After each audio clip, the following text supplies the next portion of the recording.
Horror movie tie-in games are a lot like horror movies themselves. For every good one, like Friday the 13th or The Thing, there are 10 bad ones, and that's even with acknowledging that Aliens Colonial Marines is technically based on an action movie. Multiple signals, all around and closing. Cross them all! Brace for impact! Here then, in the spirit of Halloween, are 7 of our favourite bad horror movie tie-in games that were weird, baffling, or just plain missed the point of the original movie. Enjoy!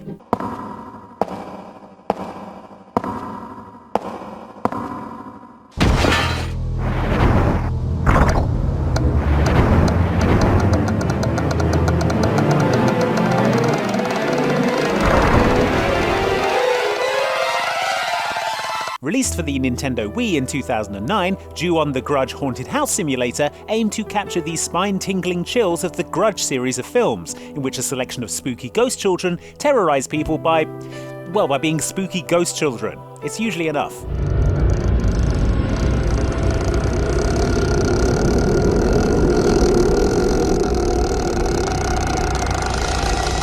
In the game, you played as various characters, all dealing with a new onset of the haunting grudge of the title, in such diverse scenarios as wandering around a rundown factory, wandering around an abandoned hospital, and wandering around a mannequin factory where you work as a night watchman. Although if you ask me, if you take that job, you deserve everything you get.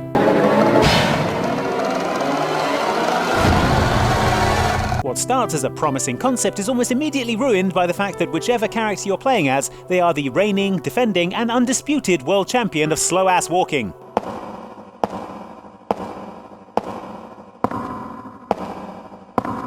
Seriously, considering how you're actively trying to avoid murderous ghosts, everyone you play as in the Grudge moves with all the frantic urgency of a winded snail.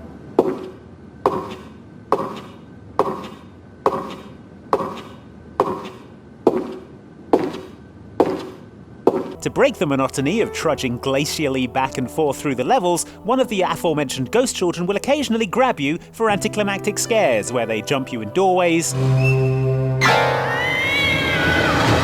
shake you around a bit before letting you go,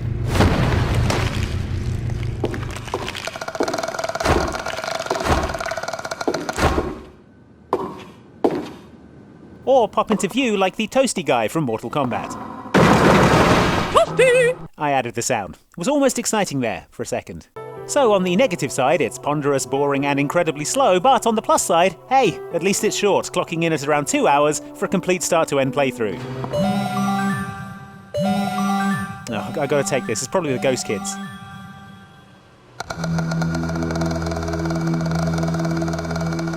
Hey, don't take it out on me. Be in a better game next time.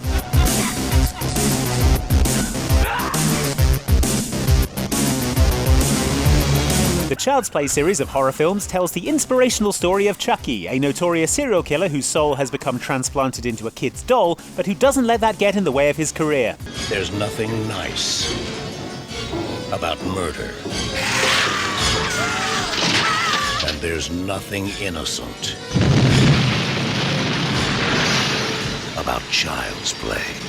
While he does occasionally break into a light jog when trying to dispatch his victims, Chucky isn't particularly associated with running, which is why the 2013 mobile game, Chucky Slash and Dash, is such an odd entry in the Child's Play canon.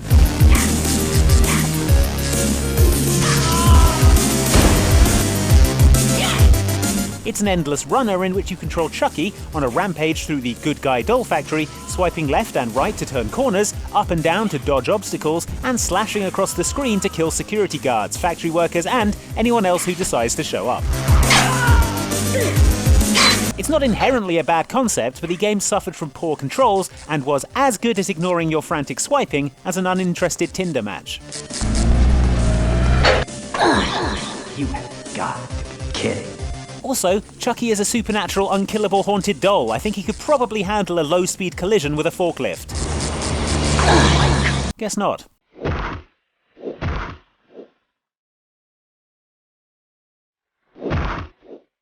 Bram Stoker's Dracula, the 1992 horror film from Francis Ford Coppola, gave us a nuanced take on fiction's most famous vampire, in that he had a tragic tale of lost love, wore cool sunglasses, and hung out with Keanu Reeves.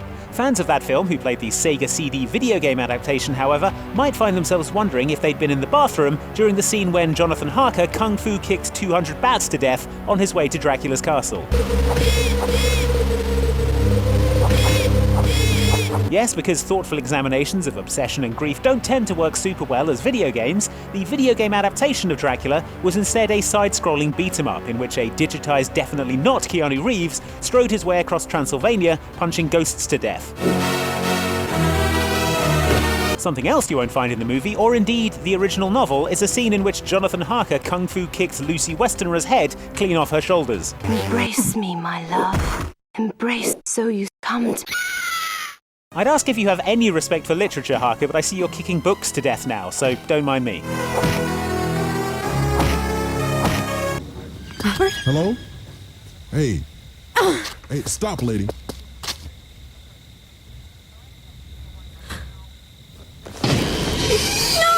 Japanese horror film The Ring, one of the most terrifying movies ever made, features a curse that kills anyone who watches a VHS tape, so these days I guess that's no one?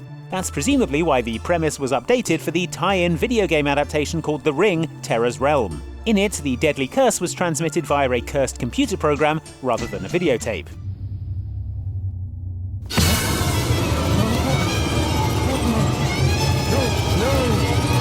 I think we've all had days like that on the internet. Anyway, your job is to figure out the mystery behind the cursed Ring program, which you do by booting up your dead boyfriend's laptop and entering a sub-Resident Evil VR game in which you have to kill a bunch of Bigfoots for reasons that are never adequately explained. The game switches back and forth between these VR game sections and sections where you have to wander aimlessly around a brightly lit office building in which the scariest thing might actually be your protagonist's weird grinning face. Eventually you do get to confront the vengeful spirit behind this all, Sadako, but instead of a tense confrontation with the tortured ghost of a psychic who was murdered and thrown down a well, it's a boss fight where you've got a katana and a handgun, and Sadako can transform into a cloud of birds.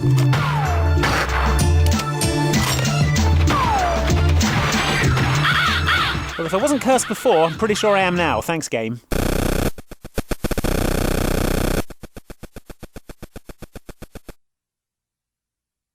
As iconic horror movies go, the Texas Chainsaw Massacre is right up there, mostly due to its attention-grabbing title, grisly plot, and terrifying poster boy, Leatherface.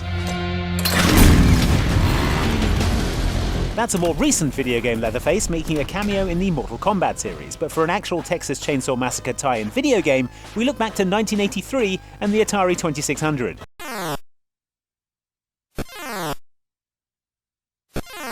I'm glad the title screen said Texas Chainsaw Massacre because, to be honest, you could tell me literally anything else was happening on screen here and I'd believe you. A man with a faucet sticking out of his chest? A waiter carrying a tray of drinks?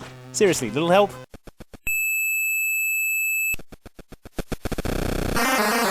Apparently what we're seeing here is Leatherface, dressed in his trademark powder blue romper, running around his back garden, avoiding speeding wheelchairs, gates and cow skulls, while trying to stand near enough to trespassers to use his chainsaw, which is the same colour as his clothes, on them.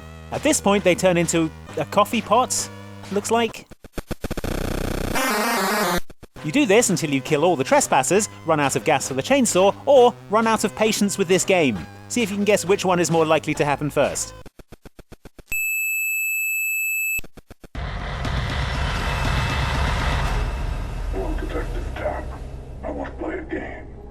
In the Saw films, antagonist Jigsaw is a twisted mastermind who uses weaponized escape rooms full of puzzles and traps to test his victims' resolve and will to live. Traps like the famous reverse bear trap, which releases a bear into the wild, I'm guessing from the name?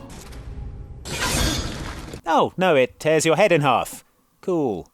In the Saw video games, however, Jigsaw seems much more interested in making his victims solve electrical wiring puzzles and walk across balance beams like they're on a goth version of Total Wipeout. Mostly, though, it's the freaking electrical wiring puzzles. Sure, you occasionally get something different, and from the movies, but for every elaborate death chair, there are 300 electrical wiring puzzles for you to solve, usually on a time limit, which always makes a puzzle more enjoyable, right, Saw? Honestly, I would rather stick my hand in a toilet full of used syringes than do one more electrical wiring puzzle.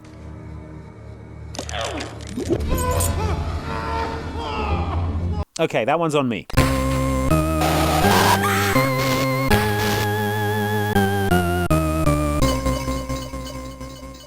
Fright Night is a fun 80s vampire movie that has gathered a cult following thanks to its self-aware vampire next door concept. What hasn't gathered a cult following is the Fright Night tie-in video game released for the Amiga in 1988, mostly because it's terrible.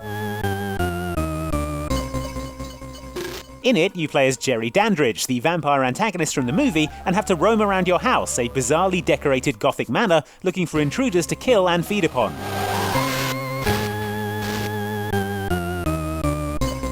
Clearly, Jerry hasn't managed to ingratiate himself in the local community, as pretty much all his neighbours have broken in and are hanging around in various rooms in the house, waiting for Jerry to show up so they can pelt him with crucifixes, holy water, and entire bulbs of raw garlic. Jerry is also under constant assault from almost 4 kinds of other enemy, including zombie hands, ghosts, and a second different type of ghost. The aim of the game is to kill everyone in the house, then go to sleep in your coffin. You then repeat the process for all 7 days of the week, at which point you die because the developer couldn't be bothered to finish the game.